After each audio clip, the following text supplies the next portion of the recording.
Praise the Lord. ദൈവനാമത്തിന് മഹത്വം ഉണ്ടാകട്ടെ. ആക്ട്സ് 20 അപ്പോസ്തല പ്രവൃത്തികളുടെ പുസ്തകം 20-ാമത്തെ അധ്യായം ഇന്ന് രാവിലെ വായിച്ചപ്പോൾ അവിടെ എന്നെ സ്പർശിച്ച വാക്യങ്ങൾ, അതിൽ 2 വാക്യങ്ങൾ. അവർ അവൻ്റെ അടുക്കൽ വന്നപ്പോൾ അവൻ അവരോട് പറഞ്ഞത്, ഞാൻ ആസ്യയിൽ വന്ന 1-ാം നാൾ മുതൽ എല്ലായ്പ്പോഴും നിങ്ങളോടുകൂടെ എങ്ങനെ ഇരുന്നു എന്നും വളരെ താഴ്മയോടും കണ്ണുനീരോടും യഹൂദന്മാരുടെ കൂട്ടുകെട്ടുകളാൽ എനിക്കുണ്ടായ കഷ്ടങ്ങളോടും കൂടെ കർത്താവിനെ സേവിച്ചു വന്നു എന്നും. എഫെസോസിലെ മൂപ്പന്മാരെ പൗലോസ് അഭിസംബോധന ചെയ്യുകയാണ്. അവരുടെ ഇടയിൽ ശുശ്രൂഷ ചെയ്തതിന് ശേഷം താൻ അവരോട് തൻ്റെ സാക്ഷ്യം പ്രസ്താവിക്കുകയാണ്. താൻ യെരുശലേമിലേക്ക് പോവുകയാണ്. തൻ്റെ വിടവാങ്ങൽ പ്രസംഗം എന്ന് വേണമെങ്കിൽ പറയാം. താൻ അദ്ദേഹത്തോട് പറയുന്ന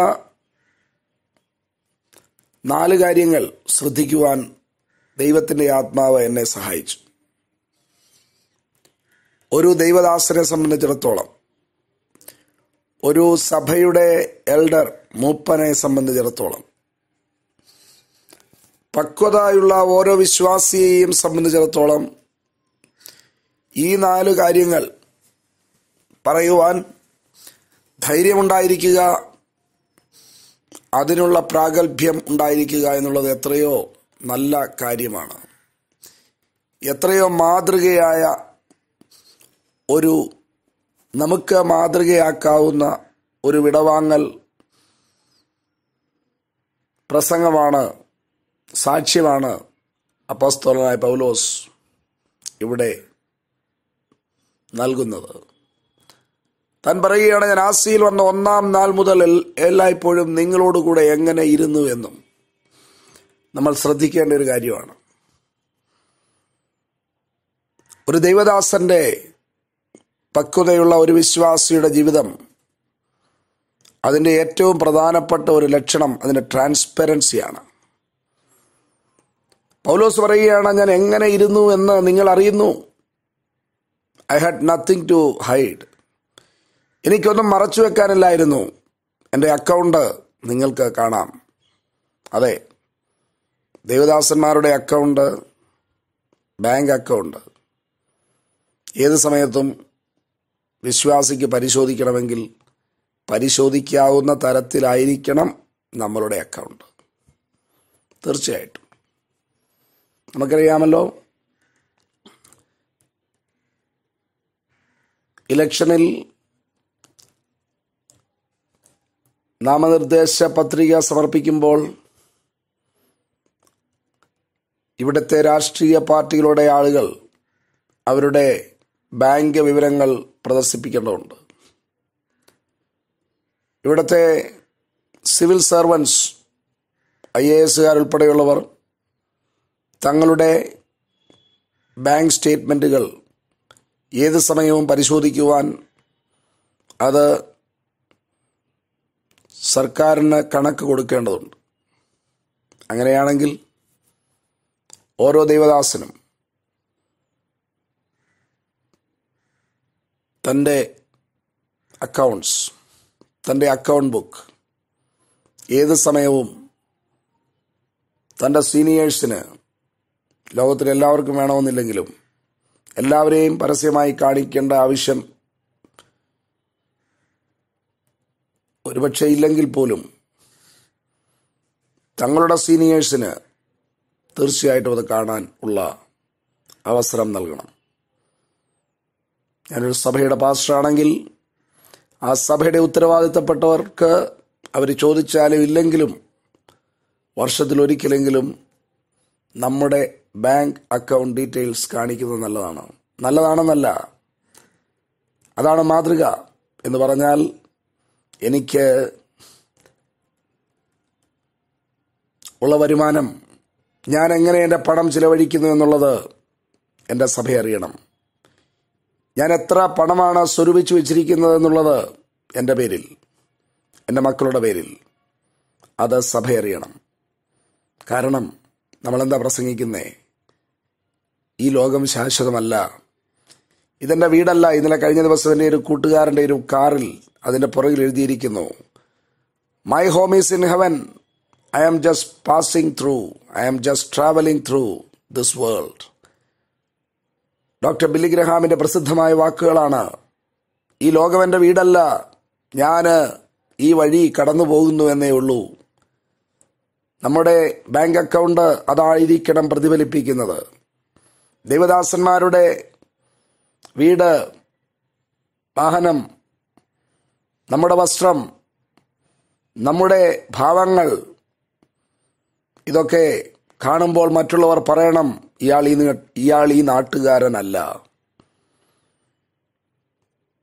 ലീഡർഷിപ്പിന്റെ ഏറ്റവും പ്രധാനപ്പെട്ട ഒരു ക്വാളിറ്റിയാണ് ട്രാൻസ്പെറൻസി. എനിക്കൊരു അസുഖം വന്നാൽ എന്ത് ചെയ്യും? എന്തെങ്കിലുമൊക്കെ സ്വരൂപിച്ചു വെച്ചില്ലെങ്കിൽ നാളെ എങ്ങനെയാകും? നമ്മളല്ലേ പ്രസംഗിക്കുന്നത്, നമ്മളല്ലേ ആ ഭാഗവും പ്രസംഗിക്കുന്നത്. ഓരോ ദിവസത്തേക്കുമുള്ള അപ്പം ഞങ്ങൾക്ക് തരണമേ എന്ന് ജോർജ് മുള്ളറെ നടത്തിയ ദൈവം. എത്രയോ ദൈവദാസന്മാരുടെ കഥകൾ നമ്മൾ കേൾക്കുന്നു. ആ ദൈവം നമ്മുടെ ദൈവമാണ്. നമ്മുടെ ജീവിതം, ഒരു ദൈവദാസന്റെ ജീവിതം ഓപ്പൺ ബുക്കായിരിക്കണം. മഹാത്മാഗാന്ധിയുടെ പ്രവർത്തനങ്ങളുടെയും സ്വഭാവത്തിൻ്റെയും ഒക്കെ തന്നെ ഏറ്റവും അധികം സ്വാധീനിച്ച ഒരു കാര്യം തീർച്ചയായിട്ടും ഇതായിരിക്കണം. താൻ എല്ലാ ദിവസവും, every day, every single day, he would read sermon on the mount. നമ്മൾ പലപ്പോഴും വർഷത്തിൽ ഒരിക്കലോ 2 തവണയോ ഒക്കെ വായിക്കാറുള്ള സെർമൺ ഓൺ ദ മൗണ്ട്, പഹാഡി ഉപദേശ്, ഗിരിപ്രഭാഷണം, മഹാത്മാഗാന്ധി എല്ലാ ദിവസവും വായിച്ചിരുന്നു. നമ്മളെന്തിനാണ് ദൈവവചനം വായിക്കുന്നത്? പ്രസംഗിക്കാനോ? അതോ നമ്മളുടെ റൂട്ടീനായതുകൊണ്ടോ? അതുകൊണ്ടാണോ നമ്മളിൽ പലരും ദൈവവചനം വായിക്കുന്നത് നിർത്തിയത്? അനേക മീറ്റിങ്ങുകളിൽ ഞാൻ കുഞ്ഞുങ്ങളോടൊക്കെ ചോദിക്കുമ്പോൾ, കഴിഞ്ഞ ഒരു വർഷത്തിൽ ബൈബിൾ ഒരു തവണ വായിച്ച് എത്ര പേരുണ്ടെന്ന് ചോദിക്കുമ്പോൾ 5000 പേരോട് ചോദിക്കുമ്പോൾ 5 പേര് പോലും കൈ ഉയർത്താറില്ല. വലിയ മുട്ടൻ പുസ്തകങ്ങൾ പഠിച്ച നമ്മളുടെ കുഞ്ഞുങ്ങൾ എഞ്ചിനീയേഴ്സ് ആകുന്നു, ഡോക്ടേഴ്സ് ആകുന്നു, ചാർട്ടേഡ് അക്കൗണ്ടൻസ് ആകുന്നു, ഫിസിയോതെറാപ്പിസ്റ്റ് ആകുന്നു, ഫാം ഡി ചെയ്ത് തീർക്കുന്നു. എന്നാൽ ദൈവവചനം വർഷത്തിലൊരു തവണ, പോകട്ടെ 2 വർഷത്തിലൊരു തവണ, 10 വർഷത്തിലൊരു തവണ പോലും വായിക്കുന്നവർ ചുരുക്കമല്ലേ? അതുകൊണ്ടല്ലേ ഇന്ന് നമ്മൾക്ക് ദൈവവേലയ്ക്ക് ആളില്ലാത്തത്?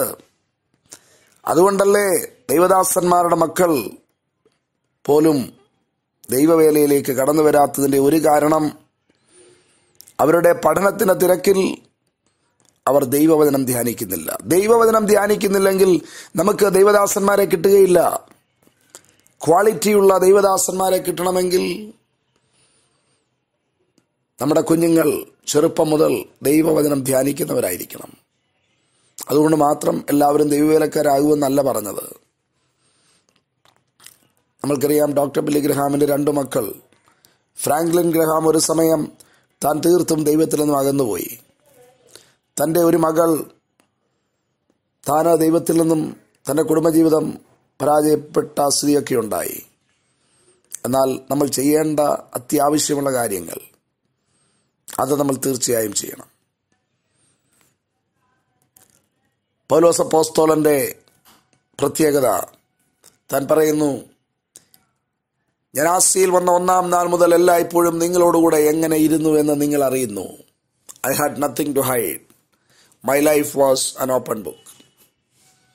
നമുക്ക് നമ്മുടെ ജീവിതം മറച്ചുവെക്കുന്ന ഒരു ജീവിതമായിരിക്കില്ല.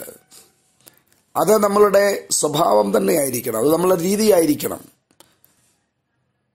നമ്മളെ 10 പേരിരിക്കുമ്പോൾ 10 പേര് സംസാരിച്ചുകൊണ്ടിരിക്കുമ്പോൾ ഒരാളുടെ ചെവിയിൽ ചെന്ന് മന്ത്രിക്കുന്നത് ഒഴിവാക്കുന്നതാണ് നല്ലത്. അങ്ങനെയൊക്കെ ചെവിയിൽ ചെന്ന് ഒരേ തരത്തിലുള്ള ആളുകൾ ഇരിക്കുന്നിടത്ത് അതിലൊരാളുടെ ചെവിയിൽ ചെന്ന് മന്ത്രിക്കുക എന്ന് പറഞ്ഞാൽ ചിലപ്പോഴൊക്കെ അങ്ങനെ ചെയ്യേണ്ടി വരും. അതിനെയല്ല പറയുന്നത്. എന്നാൽ നമ്മളുടെ ഉള്ളിൽ നമ്മൾ തന്ത്രങ്ങൾ മെനയുവാൻ, വിജയിക്കുവാനുള്ള തന്ത്രങ്ങൾ മെനയുവാൻ, സ്വാർത്ഥ ആഗ്രഹങ്ങൾ നിറവേറ്റുവാൻ, കൂട്ടുകെട്ടുകൾ, അവിഹിത കൂട്ടുകെട്ടുകൾ ഉണ്ടാക്കുവാൻ, ദൈവികമല്ലാത്ത കൂട്ടുകെട്ടുകൾ ഉണ്ടാക്കുവാൻ ഒന്നും നമ്മൾ ഒരിക്കലും മുതിരരുത്. ഞാനിത് പറയുവാനുള്ള ഒരു കാരണം, ഏതാണ്ട് 10 പേര് സംസാരിച്ചുകൊണ്ടിരിക്കുമ്പോൾ അവിടേക്ക് വന്ന ഒരാൾ മറ്റൊരാളോട് സംസാരിക്കുക. ആ 10 പേരിരിക്കുമ്പോൾ താന് ചെന്ന് ചെവിയിൽ മന്ത്രിക്കുക. താന് ചെറുതായിട്ടാണ് പറഞ്ഞതെങ്കിലും മറ്റുള്ളവർക്ക് കേൾക്കാം, തൊട്ടടുത്തിരുന്ന ആൾക്കാർക്ക് കേൾക്കാം. താൻ പറയുന്നത് കർത്താവിൻ്റെ വേല ചെയ്യുന്നയാളാണ്. പക്ഷേ തൻ്റെ സംസാരത്തിൽ കർത്താവിൻ്റെ വേലയുടെ വ്യാപ്തിയുടെ കാര്യങ്ങളല്ല, തൻ്റെ പാനലിലുള്ള സ്ഥാനാർത്ഥിയെ എങ്ങനെ വിജയിപ്പിക്കാം. അദ്ദേഹം പറഞ്ഞു വരുന്നത് കോട്ടയം പോകരുത്, കൊട്ടാരക്കര പിടിച്ചോണം, പന്തളം നഷ്ടപ്പെടരുത്. പ്രിയമുള്ളവരെ, നമ്മൾക്ക് സംസാരിക്കാൻ എത്രയോ കാര്യങ്ങളുള്ളപ്പോൾ ഈ രാജ്യത്തിൻ്റെ വിടുതലിന് വേണ്ടി, ഈ രാജ്യം യേശുവിനെ അറിയാത്ത ഏതാണ്ട്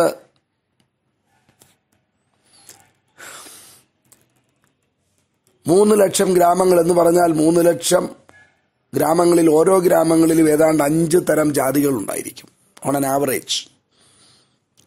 എന്ന് പറഞ്ഞാൽ 3 ലക്ഷം ഗ്രാമങ്ങൾ യേശുവിനെ അറിയാതെ ബാക്കിയുണ്ട് എന്ന് പറയുമ്പോൾ 3 ലക്ഷം ഗുണം 5, 15 ലക്ഷം ജാതികൾ ഇന്ന് ഈ ഭാരതത്തിൽ ബാക്കിയുള്ളപ്പോൾ നമ്മൾ അതിനെപ്പറ്റി സംസാരിക്കാതെ നമ്മൾക്ക് ആരോടെങ്കിലുമൊക്കെ എങ്ങനെയെങ്കിലുമൊക്കെ വഴക്ക് പിടിച്ചോ, ലോകപരമായ തന്ത്രങ്ങൾ മെനഞ്ഞോ നമ്മൾ എവിടെയെങ്കിലും എത്തുക? No no no no. നമ്മൾക്ക് മറച്ചു വെക്കാനൊന്നുമില്ലാത്തൊരു ജീവിതം, അതാണ് ദൈവം ആഗ്രഹിക്കുന്ന ജീവിതം. അതാണ് പൗലോസ് അപ്പോസ്തലൻ പറയുന്നത്, ഞാൻ നിങ്ങളുടെ അടുക്കലിരുന്നപ്പോൾ എൻ്റെ ജീവിതം എങ്ങനെ ഇരുന്നുവെന്ന് നിങ്ങൾ കണ്ടുവല്ലോ. എന്ന് പറഞ്ഞാൽ എൻ്റെ പണം സംബന്ധിച്ച കാര്യങ്ങൾ നിങ്ങൾക്കറിയാം, എൻ്റെ ജീവിത രീതികൾ നിങ്ങൾക്കറിയാം, എൻ്റെ ഭക്ഷണ രീതികൾ, എൻ്റെ വസ്ത്രം, ഞാൻ എൻ്റെ മേൽ എത്ര മാത്രം ചെലവഴിച്ചിരുന്നു, ഞാൻ എൻ്റെ കൂടെ താമസിച്ചവരോട് എങ്ങനെ ബിഹേവ് ചെയ്തിരുന്നു, എൻ്റെ സ്വഭാവം എങ്ങനെയുണ്ടായിരുന്നു, എൻ്റെ പ്രസംഗവും പ്രവൃത്തിയും തമ്മിലുള്ള കോറിലേഷൻ എന്തായിരുന്നു, അത് പ്രസംഗവും പ്രവൃത്തിയും ഒരുപോലെയായിരുന്നോ, അതോ 90% ഒരുപോലായിരുന്നോ, അതോ 10% ഒരുപോലായിരുന്നോ? ഇതൊക്കെ നിങ്ങൾക്കറിയാം. ഞാൻ വായിച്ചു ഓർക്കുന്നു, ഫ്രാങ്ക്ലിൻ ഗ്രഹാമിനോട് തൻ്റെ പിതാവിനെ പറ്റി ചോദിച്ചു, നിങ്ങളുടെ പിതാവ് ഇത്ര നല്ല ശുശ്രൂഷ ഇത്ര വർഷങ്ങൾ ചെയ്തതിൻ്റെ പിന്നിലെ കാരണം എന്താണ്? അദ്ദേഹം പറഞ്ഞു, സ്റ്റേജിൽ പുൽപ്പിറ്റിൽ നിങ്ങൾ കാണുന്ന എൻ്റെ പിതാവും വീട്ടിൽ ഞാൻ കാണുന്ന എൻ്റെ പിതാവും ഒരേ ആളാണ്.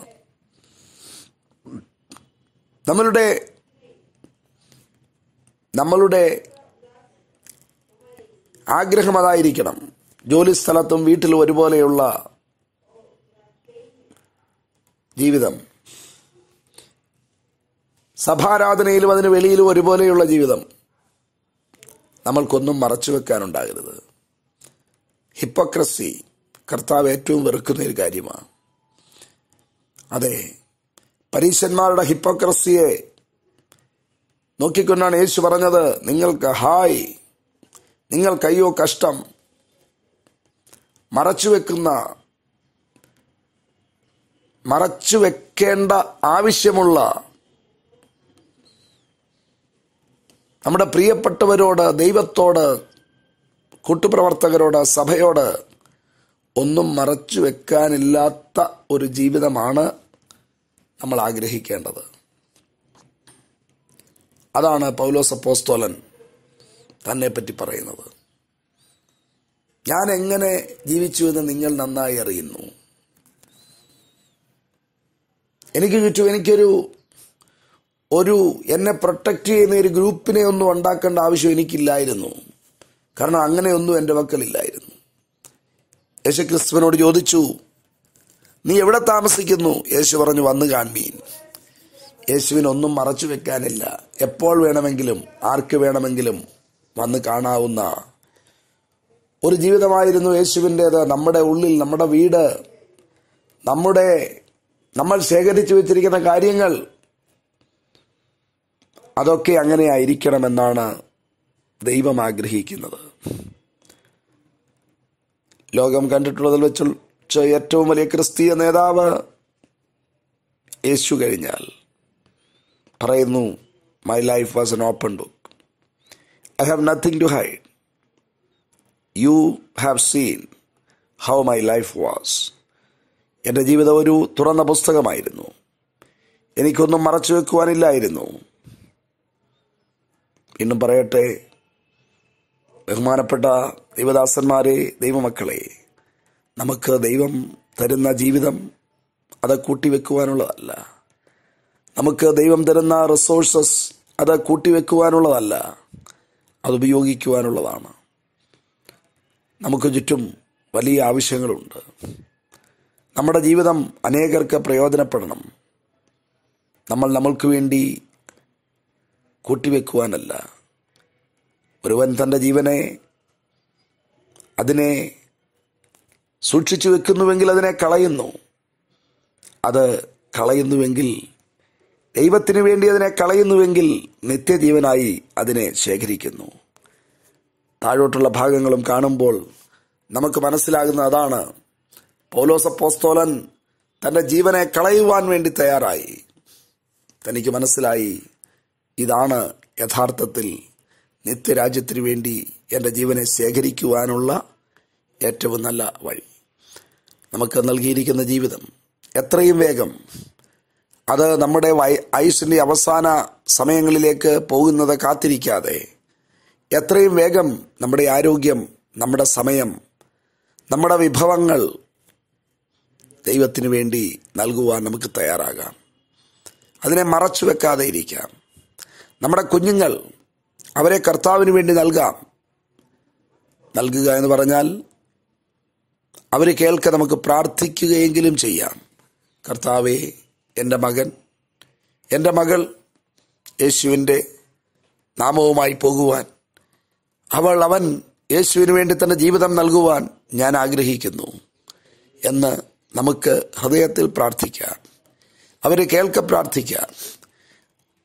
അങ്ങനെയുള്ള പ്രവർത്തനങ്ങൾ കാണുവാനുള്ള അവസരങ്ങൾ നൽകാം. കർത്താവിന് വേണ്ടി കഷ്ടപ്പെടുന്നവരുടെ അടുക്കിലേക്ക്, കർത്താവിൻ്റെ നാമവുമായി കടന്നു പോകുന്ന വിശ്വസ്തരായ കൂട്ടായ്മകളിലേക്ക്, ദൈവദാസന്മാരുടെ അടുക്കിലേക്ക് അവരെ നമുക്ക് കൊണ്ടുപോകാം. അവർ ഭാരതത്തെ, അവരുടെ രാജ്യത്തെ കാണട്ടെ, അറിയട്ടെ. അവർക്ക് മനസ്സിലാകട്ടെ, അവർക്ക് ലഭിച്ച യേശുവിനെ ലഭിക്കാത്ത ഒരു വലിയ ജനസമൂഹം അവരുടെ രാജ്യത്തിലുണ്ട്. പലരും പറയാറുണ്ട്, അമേരിക്കയിലൊക്കെയുള്ള കുഞ്ഞുങ്ങൾക്ക് ഇന്ത്യയിലെ സുവിശേഷ പ്രവർത്തനങ്ങളോട് താല്പര്യമില്ല. എന്താ കാരണം? നമ്മളവരെ മെഡിസിൻ പഠിപ്പിച്ചു, നമ്മളവരെ എഞ്ചിനീയറിംഗ് പഠിപ്പിച്ചു, നമ്മളവരെ ജിയോഗ്രഫി പഠിപ്പിച്ചു, നമ്മളവരെ മിഷൻ പഠിപ്പിച്ചോ? ഭാരതത്തെപ്പറ്റി നമ്മളവർക്ക് പറഞ്ഞു കൊടുത്തോ? എൻ്റെ അപ്പച്ചൻ കുറിയാണ്ടെടുത്തുകൊണ്ട് കപ്പയ്ക്ക് കളച്ച നാട്ടിൽ ഞങ്ങൾ ദൈവത്തെ വിളിച്ചപ്പോൾ ഞങ്ങൾക്ക് കർത്താവിനെ കിട്ടി. എന്നാൽ ആ രാജ്യത്ത് 100 കോടിയിലധികം ആളുകൾ താമസിക്കുന്ന ആ രാജ്യത്തെ 80 കോടി ആളുകളുമായി യേശുവിനെ അറിഞ്ഞിട്ടില്ല. അവരെ നീ ഒന്ന് പോയി കാണണം, നമുക്കൊന്നിച്ചു പോകാം എന്ന് പറഞ്ഞ് അവരെ നമ്മൾ കൂട്ടിക്കൊണ്ടുവന്നോ? ഇല്ലെങ്കിൽ അവർക്കിന്ന് ഭാരതത്തെ പറ്റി ഭാരമില്ലാത്തതിന് കാരണം നമ്മളല്ലേ? നമ്മുടെ കുഞ്ഞുങ്ങൾക്ക് നമ്മളെ കുഞ്ഞുങ്ങളെ സൂക്ഷിച്ചു വെച്ചു. ദൈവത്തിന്റെ വചനം പറയുന്നു, നീ സൂക്ഷിച്ചു വെച്ചാൽ അതിനെ കളയുകയാണ്. ദൈവത്തിന് വേണ്ടി ഏറ്റവും പ്രയോജനപ്പെടുവാനുള്ള വഴി എന്താണ്? നമ്മുടെ കുഞ്ഞുങ്ങളെ സംബന്ധിച്ചിടത്തോളം അവർ ദൈവത്തിന് വേണ്ടി ജീവിക്കുക എന്നുള്ളതാണ്, ദൈവത്തിന് വേണ്ടി പോകുക എന്നുള്ളതാണ്. അവർ ദൈവത്തിന് വേണ്ടി പോയിട്ട് മരിച്ചാലും അത് സൂക്ഷിച്ചു വെക്കല.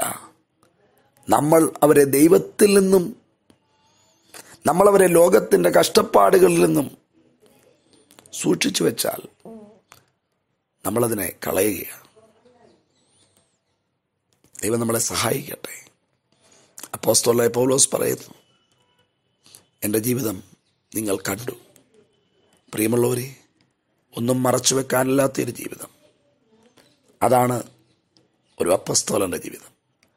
അതാണ് ഒരു സുവിശേഷകന്റെ ജീവിതം. അതാണ് ഒരു ദൈവദാസന്റെ ജീവിതം. അതാണ് ഒരു നേതാവിൻ്റെ ജീവിതം. അതാണ് ഒരു വിശ്വാസിയുടെ ജീവിതം. അതിലേക്കായിരിക്കട്ടെ നമ്മുടെ താല്പര്യം, പ്രാർത്ഥന അതിനുവേണ്ടിയായിരിക്കട്ടെ. ദൈവം നമ്മളെ സഹായിക്കട്ടെ.